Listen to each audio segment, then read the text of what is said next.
स्वर्ग या नर्क, अगर हम किसी से पूछेंगे कि आपको मरने के बाद कहाँ जाना है, स्वर्ग या नर्क में, तो सभी ऐसा ही बोलेंगे कि मुझे तो स्वर्ग में ही जाना है। तो क्या स्वर्ग में सिर्फ वही लोग जाते हैं जिन्होंने अच्छे कर्म किए हैं?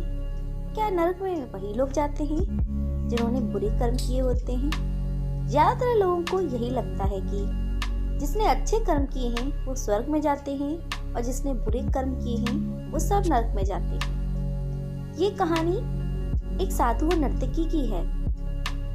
किसी छोटे से गांव में साधु रहते थे और उस साधु का काम गांव के लोगों को उपदेश देना था। उसी गांव में एक नर्तकी रहती थी। उसका काम लोगों के सामने नाचकर गांव के लोगों का मन बहलाना था। एक दिन गांव में कुछ कुदरती आफत आ गई और ये साधु और नर्तकी दोनों उस कुदरती आफत में मर गए। मरने के बाद जब ये दोनों यमलोक पहुंचते हैं तब इनके कर्मों और उसके पीछे छिपी भावनाओं के आधार पर इन दोनों को स्वर्ग नर्क में भेजने की बात होती है। साधु को खुद को स्वर्ग में ही आश्रय मिलेगा, इस बात का अंदाजा था।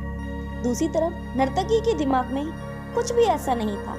उसे तो सिर्फ फैसले का इंतजार था। तभी घोषणा होती है कि नर्तकी को स्वर्ग दिया जाता है और साधु को नर्क। इस फैसले को सुनते ही साधु यमराज पर बहुत चिल्लाते हैं और उनसे क्रोधित होकर पूछते हैं कि यह कैसा न्याय है? महाराज, मैंने अपनी सारी जिंदगी लोगों को उपदेश देने में बिता दी और मेरे नसीब में नर्क, जबकि ये नर्तकी जीवन भर लोगों को रिझाने के लिए नाचती रही और इसे स्वर्ग दिया जा रहा है। ऐसा क्यों? मेरे साथ ये अन्याय क्यों?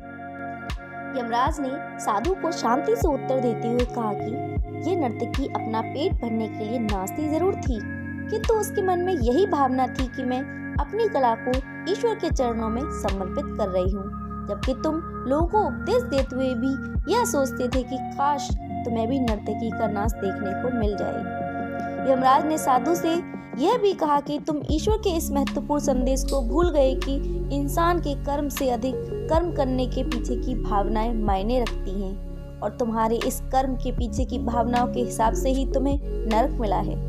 इस कहानी से हमें यही सीख मिलती है कि हम चाहे कोई भी काम करें पर हमारी उस काम के पीछे की नीयत साफ होनी चाहिए। अगर हमारी नीयत साफ नहीं होती तो हमें दिखने में भले लगने वाला काम भी पुण्य की जगह पर पाप का ही भागी बना देता है।